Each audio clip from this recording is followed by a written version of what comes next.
Ms. Poh Li San.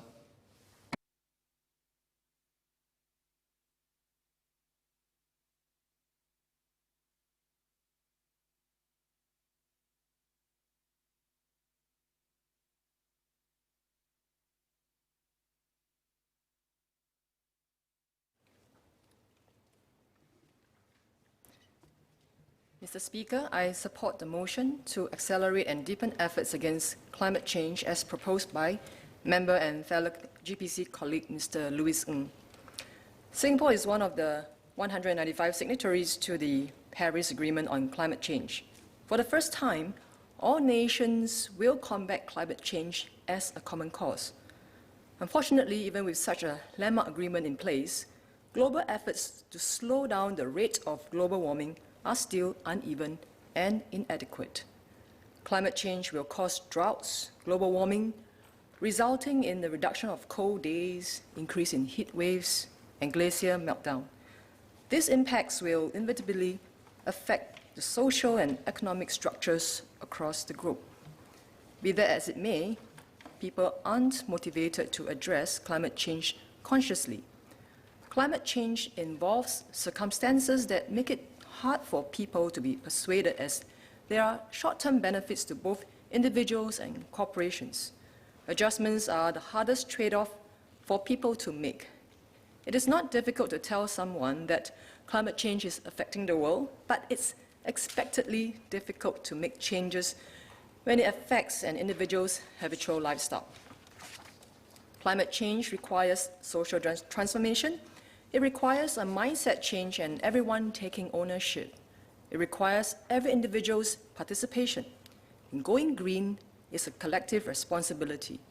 We should always try to replace our daily activities with greener alternatives, even if that means some inconveniences to reduce consumption.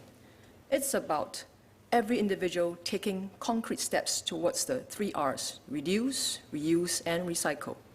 In Sabang West, my volunteers and I have started a community program to encourage our residents to embrace sustainability, and the program includes recycling initiatives for the community and distribution of rescue fruits and vegetables to low-income families. We hope to increase awareness, change mindset, and motivate residents to adopt green habits through these ground-up efforts. Over time, we have to be as green as the Scandinavian countries, where an environmentally friendly lifestyle is already deeply ingrained throughout the Nordic societies. Mr. Speaker, sir, member Mr. Dennis Tan proposes to insert the word civil society after private sector in the motion. I agree with Mr. Tan that the green activists and the civil society have played an important role in pushing efforts to combat climate change. In fact, in the last 1.5 years, the YP has been involving many green activists and groups from the civil society in their public consultation work. Many of the proposals and views were included in the YP paper entitled Singapore, the Green Hub, and including the point on improving carbon efficiency. Let's talk a little more about improving carbon efficiency. I was surprised to discover that concrete using Portland-based cement releases almost a ton of carbon dioxide for every ton of cement produced. Concrete is widely used in the construction process. By weight, it is used more widely than steel, wood, plastics, and aluminum combined. Embodied carbon will be responsible for half of the entire carbon footprint of the new construction developments between now and 2050, threatening to consume a large part of our remaining carbon budget. In Singapore, 82% of our land is used for built-up areas, for residential and commercial buildings, and for public infrastructure. Given the fact that most of our buildings are high-rise, the concrete usage density is extremely high, and the government and private businesses have to look towards implementing rigorous green legislation and change industry standards and business processes, especially within the construction industry, where new buildings must be designed to be more carbon efficient. And we should set our 2050 carbon emissions goal for all new buildings infrastructure, and renovations to be net zero operational carbon. So how can we reduce carbon footprint in our new buildings? I am an employee of Changi Airport Group and involved in the planning for development projects, including Terminal 4 and Terminal 5. My own experience in the built environment started almost a decade ago in 2012, when I was responsible for the closing and demolition of the budget terminal in Changi Airport to make way for Terminal 4. We moved reusable furniture and equipment, including transporting the rooftop solar panel, to the other terminals. The demolition contractor then salvaged the building materials such as steel parts and concrete and traded in these materials in the recycled materials market. In the end, we even managed to recover some costs after paying off the demolition expenses. From there, we went on to design and build Terminal 4. In that process, I learned about the BCA Green Mark scheme. We incorporated many green and eco-friendly features which earned Terminal 4 a BCA Green Mark Gold Plus award. The BCA Green Mark scheme was launched in January 2005. This green building rating system provides a comprehensive framework for assessing the overall environmental performance of new and existing buildings to promote sustainable design and best practices in construction and operations in buildings. The Green Mark scheme rates buildings according to 5 key criteria: energy efficiency, water efficiency, environmental protection, indoor environment quality, and other green innovative features that contribute to better building performance. Over the past 16 years, the Green Mark scheme has been widely adopted and more than 4,000 buildings in Singapore have earned the BCA Green Mark Award. Now it's time to make some changes to the BCA Green Mark scheme. I would like to suggest the following. 1. To review construction regulations and standards. The Green Mark scheme must encourage more use of recycled green concrete, precast concrete, and also low-carbon concrete. Currently, the Green Mark scheme includes carbon accounting. However, this scheme allocates only 2 out of 100 points for embodied carbon accounting. The assessment allows buildings to score highly despite performing poorly on certain measures of carbon intensiveness, which actually means buildings can be certified as Green Mark Silver, Gold, Platinum, or even Zero Energy despite being extremely concrete intensive. This is not good. Green Mark can better achieve its goal of encouraging carbon-efficient construction by ensuring the concrete usage index as a mandatory criterion. For existing buildings to be greener, projects undergoing addition and alteration ought to account for lower concrete usage. Designers and owners can consider the use of sustainable materials from carbon-aware manufacturers and vendors. When it comes to demolition work under the Green Mark scheme, 1 point is awarded if 35% of demolished concrete is handled by a recycling contractor.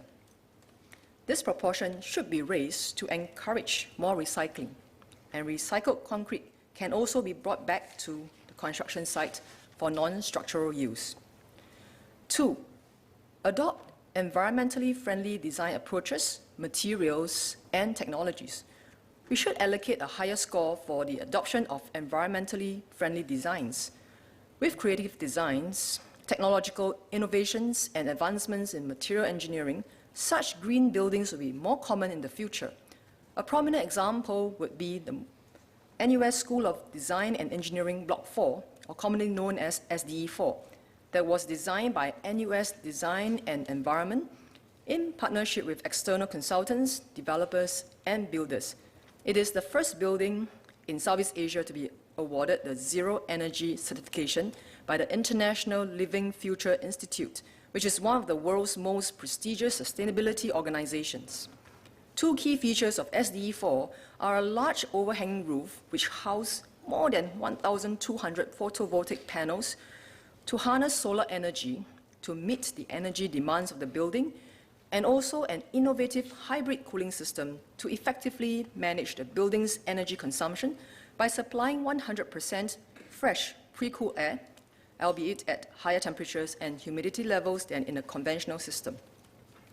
Other examples of successful green concepts encapsulated in the building designs include Capita Green, Park Royal on Pickering, Oasia Hotel, Kampong Admiralty, Bukit Canberra, and Woodlands Healthcare Campus, just name a few. 3, introduce an incentive system to offset the higher construction costs. The billion-dollar question is, who should be paying for the higher building costs of environmentally friendly buildings? Most billion and multi-millionaires developers will ask, what incentives will I get to accelerate change? They will claim that they do not directly benefit from the lower carbon footprint. But the fact is, whether you are a developer or a potential property buyer, you must be informed that if our environment is ever destroyed, no one escapes this catastrophe. We cannot continue to shape our policies and develop our country with a narrow view that is heavily weighed on cost and benefit analysis. The higher cost incurred today is a worthwhile investment to safeguard our future. I would like to reiterate the rationale highlighted at the start of this speech. As a signatory to the Paris Agreement, whether it is the government or the private sector, everyone must be prepared to go green.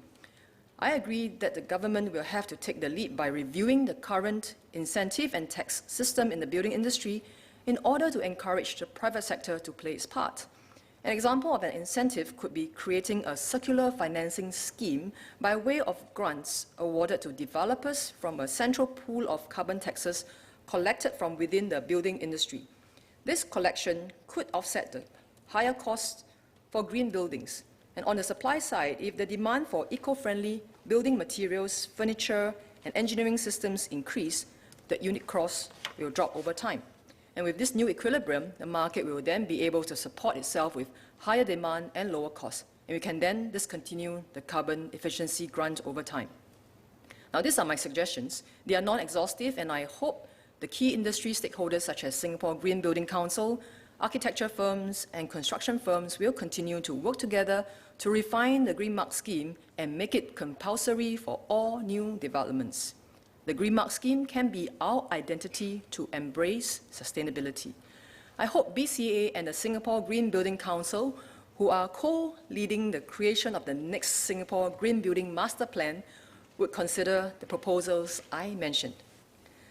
Everyone must do his or her part to expedite and deepen efforts against climate change.